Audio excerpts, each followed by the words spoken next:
துதிப்பது என்ற வார்த்தையை ரெண்டா பிரிக்கலாம். ஒன்று, தேவன் எப்படிப்பட்டவர், அவருடைய பலன், அவருடைய குணம், அவருடைய ஆளுமை, அவருடைய செயல்களை சொல்லி அவரை போற்றுவது.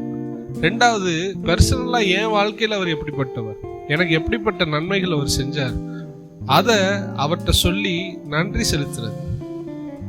நம்ம இந்த தியானத்துல கவனிக்கிற விஷயம், துதியின் சத்தத்தை கேட்க பண்ணணுமா? ஏன் என் மனசுக்குள்ளேயே நான் துதிக்க கூடாதா? அது தப்பா? ஆமா, பைபிள் அதை தான் சொல்லுது. உங்கள் துதியின் சத்தத்தை வெளியில கேட்கிற மாதிரி அந்த சத்தம் கேட்கணும், அந்த அளவுக்கு துதிக்கணுமா? சத்தமா துதிக்கிறதுனால 3 தரப்பட்ட மக்களுக்கு இந்த வார்த்தை போகிறது, இந்த துதியின் சத்தம் கேட்கப்படும். முதலாவது, தேவனுக்கு நம்ம துதிக்கிறதுனால அவருக்கு மகிமை உண்டாகுது, துதியிலே அவர் பிரியமாய் இருக்கிறார். ரெண்டாவது, நம்ம துதிக்கிற சத்தம் யாருக்கு கேட்கணும்னா மனுஷனுக்கு கேட்கணும்.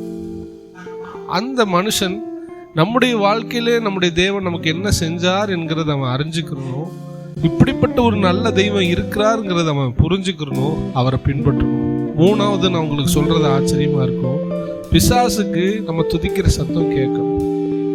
ஒரு எதிரி இருக்கிறான்னு வச்சுக்கிறோமே, இந்த எதிரிகள் ஒரு நாட்டை தாக்கி யுத்தம் முடிந்ததுக்கு பின்பாக அவங்க ஜெயிச்சவங்க ஒரு ஜெய கோஷம் இடுவார்கள், அதாவது வெற்றி முழக்கம் இடுவார்கள். அந்த வெற்றி முழக்கம் எதிரிக்கு ஒரு வெட்கத்தையும் எதிரிக்கு ஒரு எரிச்சலையும் உண்டாகும். நம்ம எதிரி பிசாசு தானே, அவன் எவ்வளவு நமக்கு கேடு பண்றான், எவ்வளவு கெடுதல் பண்றான். அவனுக்கு முன்னாடி நமக்கு நன்மை செஞ்ச ஆண்டவரை சத்தமா துதிக்கும். அந்த சத்தத்தை கேட்டு அவனுக்கு எரிச்சல் வரணும். துதியின் சத்தத்தை கேட்க பண்ணுவோம், தேவனுடைய நாமத்தை மகிமைப்படுத்துவோம்.